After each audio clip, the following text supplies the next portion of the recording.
Hi friend, math king classes में आपका स्वागत है। आज हम इस वीडियो में बात करेंगे ऐकिक नियम। तो इस टॉपिक में हम पढ़ेंगे एकदम अच्छी तरह से बेसिक बातों को हम समझेंगे, क्योंकि ये हमारे जीवन का बहुत ही महत्वपूर्ण टॉपिक है। सभी जगह अपने दैनिक जीवन में हर जगह ये यूज होती है, सभी जगह ये हम इसका यूज करते हैं। और इस टॉपिक को अगर हम अच्छी तरह से जान लेंगे तो हमको बहुत से टॉपिक में इसका हेल्प मिलेगा। तो चलिए हम इसे स्टार्ट करते हैं, ठीक है। तो सबसे पहले हम जानेंगे कि ऐकिक नियम होता क्या है।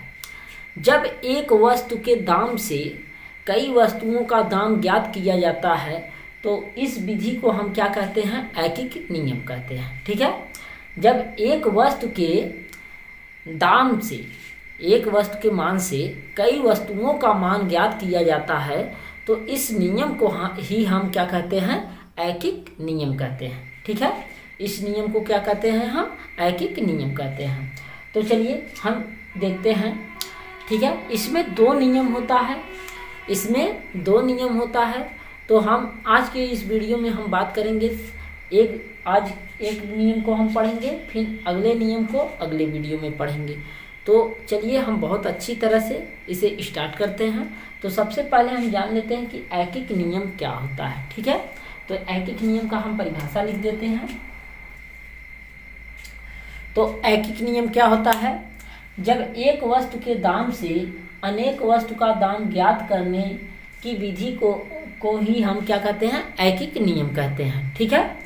तो एक वस्तु का दाम अगर हमें पता रहेगा और एक से अधिक वस्तुओं का दाम अगर हमें ज्ञात करना हुआ तो हम क्या करते हैं? तो हम उसके लिए हम इन्हीं का ऐकिक नियमों का हम प्रयोग करते हैं। तो इसके लिए हम चलिए आज पहले नियम का हम बात करते हैं, उसको अच्छी तरह से जान लेते हैं कि पहला नियम क्या है इसका, ठीक है। इसका पहला नियम क्या है देख लेते हैं। जब एक वस्तु का दाम ज्ञात हो और एक से अधिक वस्तुओं का दाम ज्ञात करना, ठीक है। एक से अधिक वस्तुओं का दाम ज्ञात करना, तो हम कैसे ज्ञात करेंगे? इसके लिए हम अच्छी तरह से पढ़ते हैं, ठीक है। इसका पहला नियम है यही है कि जब एक वस्तु का दाम ज्ञात हो और एक से अधिक वस्तुओं का दाम हमें ज्ञात करना होगा तो हमें क्या करना होगा, ठीक है। हम इसी को जानेंगे, ठीक है। तो चलिए हम आगे पढ़ते हैं। हाँ, तो इसका पहला नियम यही है, जब एक वस्तु का दाम ज्ञात हो और एक से अधिक वस्तुओं का दाम ज्ञात करना हो तो एक वस्तु के दाम में वस्तुओं की संख्या से गुणा करने पर वस्तुओं की संख्या करने पर प्राप्त गुणनफल ही पूछे गए वस्तुओं का दाम होगा, ठीक है। जैसे हमें एक वस्तु का दाम अगर पता हो जाए कि एक कलम का दाम 5 रुपया तो 2 कलम का दाम, तो हम क्या करेंगे? एक कलम का दाम जो दिया है उसमें वस्तुओं की संख्या से, मतलब कलम की संख्या कितनी है, कितने कलमों की संख्या का दाम पूछा जा रहा है, कितने कलमों का दाम पूछा जा रहा है? 2। तो 2 का हम 5 में गुणा कर देंगे तो हमें क्या होगा? प्राप्त हो जाएगा, ठीक है। तो चलिए हम देखते हैं कुछ एग्जाम्पल इस पे, ठीक। जैसे एग्जाम्पल हमने लिया है एक उदाहरण, जैसे एक कलम का दाम 5 रुपया हो तो 6 कलम का दाम ज्ञात कीजिए। क्या दिया है? एक कलम का दाम 5 रुपया हो तो 6 कलम का दाम ज्ञात कीजिए। तो आप लोग देख रहे हैं कि एक कलम का दाम हमें प्राप्त है, तो हमें कितने कलमों का दाम पूछा गया है? 6 कलमों का दाम। तो हम क्या करेंगे? सबसे पहले हम एक कलम का दाम जान लेते हैं कितना है। हमको पता है, हमको दिया गया है कि एक कलम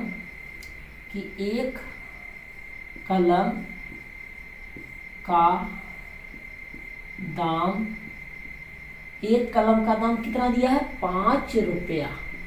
एक कलम का दाम कितना दिया है? 5 रुपया। और हमें ज्ञात कितने कलमों का करना है? 6 कलमों का। जैसे आप गए एक दुकान पर और आपने कहा कि हमें 5 रुपये वाला एक कलम दे, मतलब 5 रुपये वाला 6 कलम दे दीजिए। तो आपको पता है कि एक कलम का दाम कितना है? 6 रुपया। तो आपको अगर 6 कलम लेना पड़ा तो आप क्या करेंगे, बस 5 का मल्टीप्लाई किसमें करना है, कलमों की संख्या। जितने कलमों की संख्या आपसे पूछा जा रहा है, कितने कलम पूछा जा रहा है, 6 कलम। तो पूछा जा रहा है कितने कलमों का दाम पूछा जा रहा है, 6 कलमों का दाम। तो हम 5 का गुणा इसी 6 में कर देंगे तो हमें 6 कलमों का दाम प्राप्त हो जाएगा। तो चलिए हम देख लेते हैं। तो 6 कलम का दाम, तो 6 कलम का दाम क्या होगा, 5 गुणे 6, तो बराबर कितना आ गया, 30 रुपया। कितना आया, 30 रुपया।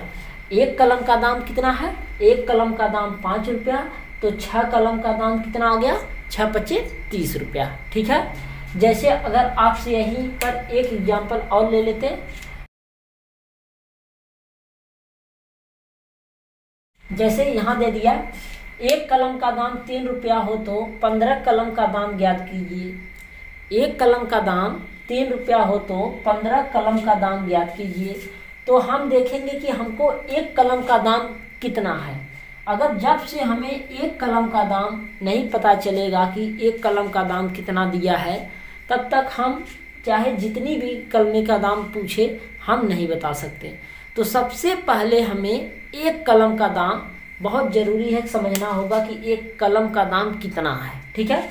तो एक कलम का दाम कितना दिया है, 3 रुपया। एक कलम का दाम कितना दिया है, 3 रुपया। ठीक है। एक कलम का दाम कितना दिया है, 3 रुपया। तो कितना दिया है भाई, 3 रुपया। एक कलम का दाम कितना दिया, 3 रुपया। हमसे पूछा कितने कलमों का है, 15 कलमों का। हमसे पूछा कितने कलमों का है, 15 कलमों का पूछा है। तो हम कहेंगे कि 15 कलम का दाम तो 15 कलम के दाम के लिए क्या करेंगे, जब हमको एक कलम का दाम पता चल गया तो हम क्या करेंगे, 15 कलमों के दाम के लिए हम 15 में से गुणा कर देंगे। ठीक है। 15 से गुणा कर देंगे, किसमें, एक कलम के दाम में। एक कलम के दाम में हम गुणा करेंगे तो देख लीजिए, 15 तियां 45, तो कितना आया, 45 रुपया। कितना आया, 45 रुपया। ठीक है। तो इसी टाइप से हम और 1-2 क्वेश्चन कर लेते हैं। ठीक है। जैसे दे दिया, फिर एग्जाम्पल एक लिए हैं, एक खिलौने का दाम 25 रुपया हो तो 12 खिलौने का दाम ज्ञात कीजिए। ठीक है। तो एक खिलौने का दाम हमें कितना प्राप्त है, हमें कितना पता चल रहा कि एक खिलौने का दाम, एक खिलौने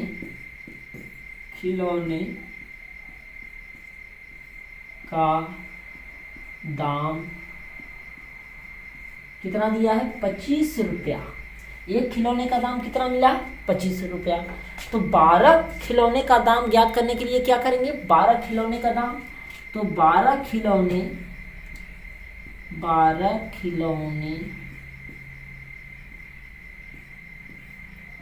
का दाम, 12 खिलौने के दाम के लिए क्या करेंगे भाई, एक खिलौने के दाम में पूछे गए खिलौनों के संख्या से हम क्या करेंगे, गुणा कर देंगे। तो पूछे गए कितने खिलौने का पूछ रहा है, 12, तो हमने 25 में 12 का मल्टीप्लाई कर देंगे तो जो प्राप्त गुणनफल होगा वही उसका उत्तर हो जाएगा। ठीक है। 12 25 60 के 0, 12 दूनी 24, 24 6 30, तो 300 रुपया। कितना आया, 300 रुपया। तो हमें आशा है, ये तो बहुत सिंपल सा क्वेश्चन हम लिए थे आज, और अगले नेक्स्ट वीडियो में हम अच्छे से अच्छे क्वेश्चनों को हम करेंगे। तो अगर आज का वीडियो आपको अच्छा लगा हो तो आप प्लीज़ इसे लाइक, सब्सक्राइब और शेयर करना न भूलें। तो चलिए हम नेक्स्ट वीडियो में हम बात करते हैं। ठीक है।